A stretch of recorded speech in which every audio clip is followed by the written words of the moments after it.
Made popular by the podcast serial, the case of Adnan Syed and the murder of his ex-girlfriend Hae Min Lee has been sensationalized by the media.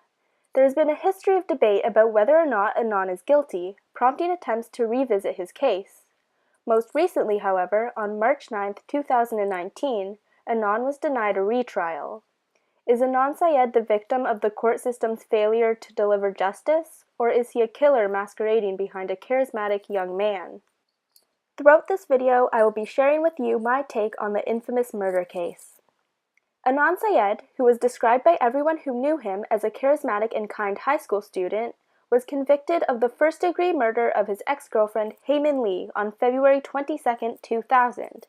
He is currently serving life plus 30 years. It all started on a regular school day, January 13, 1999, when 18-year-old Hae failed to pick up her cousin from school that afternoon. She was last seen by her fellow Woodlawn High School students leaving the premises around 2:15. She was reported missing and her body was found weeks later on February 9th in Leakin Park. Adnan was convicted based on circumstantial evidence and a supposed motive. He was painted as the angry ex-boyfriend, and Jay's detailed account of events was enough to send him to prison. Jay maintains the fact that Adnan premeditated the murder and lays out a detailed account of the events leading up to it and thereafter. Adnan, on the other hand, says he's innocent, yet has a vague recollection of that day. Jay's story changes a few times throughout the course of the case, but essentially, Adnan lends Jay his car, Adnan calls Jay to pick him up at Best Buy where he shows him Hae's body in the trunk of her car, they ditch Hae's car and Jay brings Adnan back to the school for track practice, and they bury Hae's body at Leakin Park.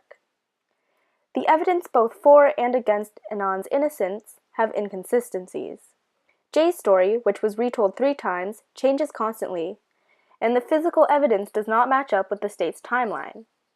The way the blood pooled in the body suggests that Hae was killed elsewhere and then moved to the park, and the timing for this does not match up with the window that Adnan was supposedly killing and burying Hae's body. DNA evidence from the crime scene, which was recently tested, did not match Adnan, rather it matched an unknown individual. Adnan's alibi, a girl named Asia who says she saw him come into the library around 2:30 where they had a brief conversation, was not looked into in court. She eventually wrote 2 affidavits, which have been disputed by 2 of her classmates, who state that Asia was willing to lie to protect Adnan, making her look less credible. Overall, there are clearly a lot of holes in this case. I believe that there isn't enough evidence to neither prove nor clear Adnan's sentence. Everyone who knew Adnan described him as charming, and to me, there does not appear to be a real motive for him to kill Hae. Even Hae's boyfriend at the time of her death, Don, said that Adnan seemed like a good guy who just wanted the best for Hae. Based on the evidence or lack thereof, I believe that it's unjust to convict Adnan to life plus 30 years. There is a chance that he is an innocent man, and I believe that this case should be looked into by the court more deeply.